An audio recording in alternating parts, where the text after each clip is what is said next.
Good afternoon. So let's talk about the Saffron Mirage. So there are golden horizons. That's what every patient wants. Real visual clarity without glasses. The dancing heat. That's what the surgeon feels. And a taste completely out of reach. That is distant, intermediate, near, without halos and glare, without loss of contrast. Until the out of reach part isn't. So this patient's name is Mr. Emron Samuel. I've taken permission to present his case. His age is 57. He's a businessman. He runs a chain of schools, wants to watch television, drive at night. He has a driver, but he says, when I travel abroad, I love driving, so I wouldn't want that to be taken away. He works a lot on his computer, and he wants to be able to see his mobile without glasses. He's a tall man. He's got a good arm length.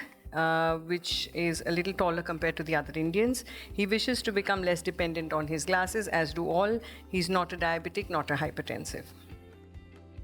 So his vision, he came with 6/9 part in both the eyes, and in the left eye he had a plus 1.25 and near add was 2.25.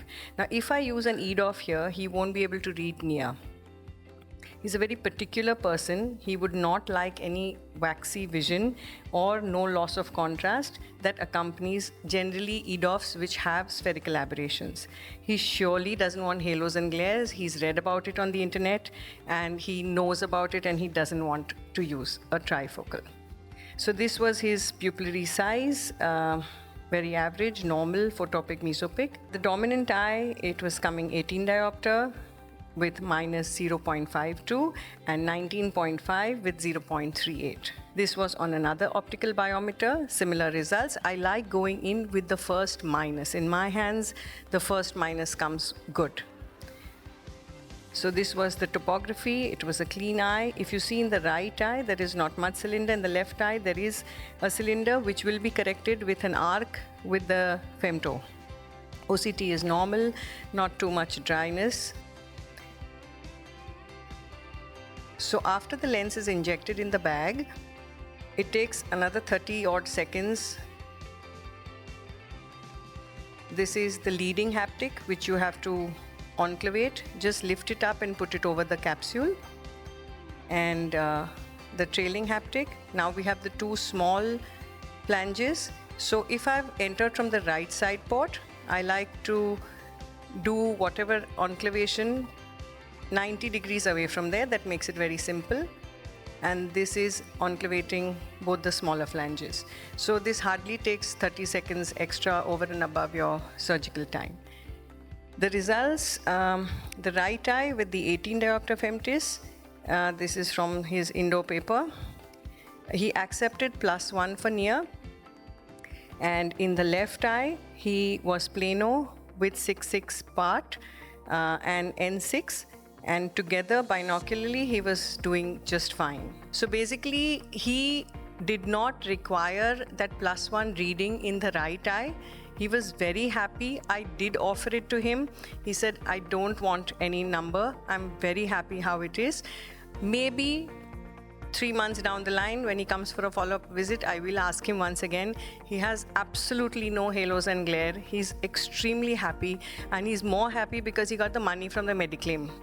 So he just texted me and thrilled about that. So again, using the combination of comfort and an M+, when we put an M+ in the non-dominant eye, the chances of angel wing halos goes down.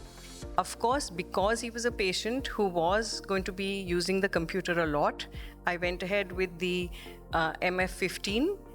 If it is a woman who's at home going to be on her mobile, I would go with the M+ in both the eyes, FEMTIS. So as the talk says, I like to customize each patient based on their needs. If the patient is a little budget conscious, I may do a micro monovision with the FEMTIS M+, the MF15. So that's it. Thank you, wonderful. Thank you. I think you once again highlighted the various options for individual patients. So Yes. this is one more example. But now the time is for the question. Dr. Neha, you were very excellent presentation. I think it is FEMTIS M plus IOL. Yes. What I saw is, you had implanted the flange and fixed it with the capsular axis, Yes. and then you rotated about more than 20 degrees. Yes, no problem. Will it not transfer the stress or the zonule because it is fixed with the capsular bag and then you are rotating? It doesn't. It is not as free. Otherwise, is it possible to put the lens in a right position and do the fixation of the flange without rotation? Very nice question. One can do that, but then you have to be Jod Mehta or Sri Ganesh, because when you're trying to do it at the opposite side, it can slip with the regular Sinsky. So I have designed another instrument which is J-shaped. When you want to do that, you can use that instrument and then easily enclavate it in its final position. One more question is, can it be done better with the bimanual method, 2 instruments? One will... It's not really required. It rotates quite easily. And the best part is, once it's rotated, the FEMTIS, there is no vertical tilt, there is no horizontal tilt, there is absolutely no rotational rotation. Yeah. So it's really, really good.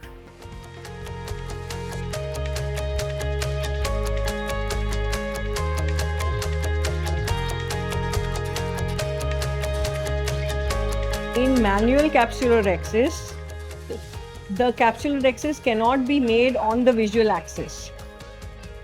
With the femto, we have a choice with the press of a button, either to make it in the center of the pupil or to make it on the visual axis. When we press the button on the visual axis, the axis actually moves to the center of the visual axis by that angle alpha or angle kappa.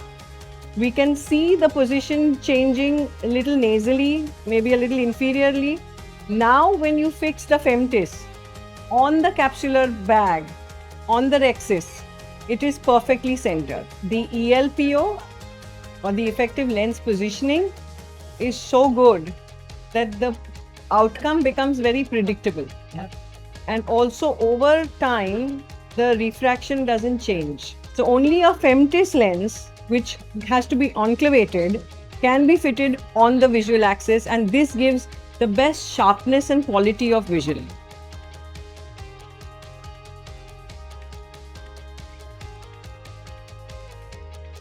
Repeated biometry, doing it on 2 different machines if you have access, finding your own personal A constant.